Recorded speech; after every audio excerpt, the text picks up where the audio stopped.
പ്രിയപ്പെട്ട കൂട്ടുകാരെ, Nandanam food fusion ചാനലിലേക്ക് എല്ലാവർക്കും സ്വാഗതം. ഓണമൊക്കെ എത്തി. അഡ്വാൻസായി എല്ലാവർക്കും ഞാൻ ഓണാശംസകൾ നേരുന്നു. ഇന്നത്തെ നമ്മുടെ റെസിപ്പി ഓണം സദ്യ സ്പെഷ്യൽ വിഭവമാണ് പാലട പായസം. ഓണസദ്യ എന്ന് പറഞ്ഞാൽ അതിലെ ഒരു പ്രധാന വിഭവമാണ് പാലട പായസം. അതുകൊണ്ട് ഈ പായസം തന്നെ അങ്ങ് ഉണ്ടാക്കാമെന്ന് വിചാരിച്ചു. വീഡിയോയിലേക്ക് കടക്കുന്നതിന് മുന്നേ ഒരു കാര്യം കൂടി. നിങ്ങൾ ഇനിയും ഈ ചാനൽ സബ്സ്ക്രൈബ് ചെയ്തില്ലെങ്കിൽ ദയവായി സബ്സ്ക്രൈബ് ചെയ്യുക. കൂട്ടത്തിൽ ബെല്ലൈക്കണും ഓൾ എന്ന ഓപ്ഷനും ക്ലിക്ക് ചെയ്യാൻ മറക്കരുത്. ഇനി നമുക്ക് നേരെ വീഡിയോയിലേക്ക് കടക്കാം. പാലട പായസം ഉണ്ടാക്കാൻ വേണ്ട ഇൻഗ്രീഡിയൻസ് എന്തൊക്കെയാണെന്ന് നോക്കാം. പാൽ 3 litre, full fat milk, rice പാലട 200 ഗ്രാം, പഞ്ചസാര 2 കപ്പ്, ബട്ടർ 1 ടേബിൾ സ്പൂൺ, ഉപ്പ് ആവശ്യത്തിന്. അപ്പോൾ ആദ്യം തന്നെ അടികട്ടിയുള്ള ഒരു പാത്രം അടുപ്പത്ത് വെക്കണം. ഞാനിവിടെ ഉരുളിയാണ് എടുത്തിരിക്കുന്നത്. ഇപ്പോൾ കുക്കറിലൊക്കെ പാലട പായസം വയ്ക്കുന്നുണ്ട്, പക്ഷേ ഞാനിവിടെ ട്രഡീഷണൽ രീതിയിലാണ് ചെയ്യുന്നത്.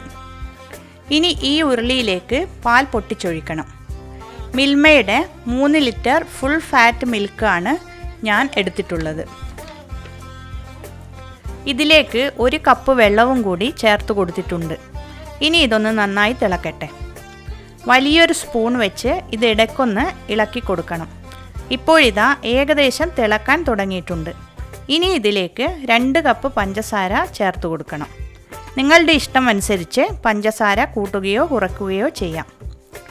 പഞ്ചസാര ചേർത്തതിന് ശേഷം അത് അലിഞ്ഞു കിട്ടുന്നത് വരെ ഇളക്കിക്കൊണ്ടേയിരിക്കണം, അല്ലെങ്കിൽ അടിക്ക് പിടിക്കാൻ സാധ്യതയുണ്ട്. ഇനി ലോ ഫ്ലെയിമിലേക്ക് മാറ്റുക. സ്പൂൺ ഉരുളിയിൽ തന്നെ ഇട്ട് വെക്കണം. പാലും പഞ്ചസാരയും ചേർന്ന് നന്നായി കുറുകി വരണം. ഇടയ്ക്ക് ഇളക്കി കൊടുക്കാൻ മറക്കരുത്. ഈ സമയം കൊണ്ട് നമുക്ക് അട വേവിച്ചെടുക്കണം. ഞാനിവിടെ ഡബിൾ ഹൗസിൻ്റെ റൈസ് പാലടയാണ് ഉപയോഗിച്ചിരിക്കുന്നത്. ഇത് 200 ഗ്രാമിൻ്റെ പാക്കാണ്. ഇതുപോലെ റൈസ് അട തന്നെ വാങ്ങണം. ഇത് വേവിച്ചെടുക്കാൻ വേണ്ടി ഒരു പാത്രത്തിൽ വെള്ളം തിളക്കാൻ വെച്ചിട്ടുണ്ട്. കുറച്ചധികം വെള്ളം വെച്ചോളൂ. വെള്ളം തിളച്ചു തുടങ്ങിയിട്ടുണ്ട്. ഇതിലേക്ക് നമ്മളിവിടെ കഴുകി വെച്ച അട മുഴുവനായി ചേർത്ത് കൊടുത്തു. രണ്ടും കൂടി തിളച്ചതിന് ശേഷം ഫ്ലെയിം ഓഫാക്കി അതിനുശേഷം ഈ പാത്രത്തിന് ഒന്ന് മൂടി വയ്ക്കുക. ആ വെള്ളത്തിൻ്റെ ചൂടിൽ അട വെന്തുകൊള്ളും. അരമണിക്കൂർ നേരം അങ്ങനെ തന്നെ വെക്കുക. ഇപ്പോൾ അരമണിക്കൂർ കഴിഞ്ഞിട്ടുണ്ട്. ഇനി ഈ അട ഒന്ന് റെഡിയാക്കി എടുക്കണം. അട ഇപ്പോൾ നന്നായി വെന്തിട്ടുണ്ട്. ഇനി ഇതൊന്ന് അരിച്ചെടുക്കണം. ഈ വെള്ളമൊക്കെ കളഞ്ഞിട്ട് ഈ അട നന്നായിട്ടൊന്ന് കഴുകണം. ഇതുപോലെ ഒരു അരിപ്പയിൽ വെച്ചിട്ട് അട നന്നായിട്ടൊന്ന് കഴുകിയെടുക്കണം.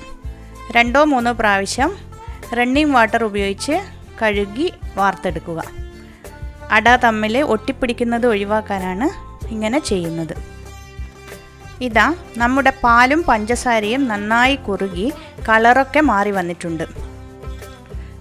പാൽ തിളച്ചതിന് ശേഷം ഏകദേശം 45 മിനിറ്റ് ഞാൻ കുറുക്കാൻ വെച്ചിട്ടുണ്ട്. ഇനി ഇതിലേക്ക് നമ്മൾ റെഡിയാക്കി വെച്ച അട ചേർത്ത് കൊടുക്കണം. മധുരം ബാലൻസ് ചെയ്യാൻ വേണ്ടിയിട്ട് കുറച്ച് ഉപ്പും ചേർത്ത് കൊടുക്കുന്നുണ്ട്. നന്നായി ഇളക്കി കൊടുക്കണം. ഇനി നമുക്ക് മീഡിയം ടു ഹൈ ഫ്ലെയിമിൽ വെച്ച് കൊടുക്കാം. പക്ഷേ ഇടയ്ക്കിടയ്ക്ക് ഇളക്കി കൊടുക്കണം. അടിക്ക് പിടിക്കാതെ ശ്രദ്ധിക്കണം. ഇപ്പോൾ അടയും പാലുമൊക്കെ കൂടി കുറുകി നല്ല തിക്കായി വന്നിട്ടുണ്ട്. നല്ല ഒരു പിങ്ക് കളർ വന്നിട്ടുണ്ട്. ഈ പായസത്തിലേക്ക് ഏലക്കാപ്പൊടിയോ അണ്ടിപ്പരിപ്പ്, മുന്തിരി എന്നിവയൊന്നും തന്നെ ചേർക്കുന്നില്ല. ഇനി ഇതിലേക്ക് 1 ടേബിൾ സ്പൂൺ ബട്ടർ ചേർത്ത് കൊടുക്കാം. ഇനി നമുക്ക് തീ ഓഫ് ചെയ്യാം. ഈ പായസം ഉരുളിയിൽ കുറച്ചുകൂടി ഇരുന്ന് കഴിയുമ്പോൾ ഒന്നുകൂടി കട്ടിയാവുകയും നല്ലൊരു പിങ്ക് കളർ വരികയും ചെയ്യും.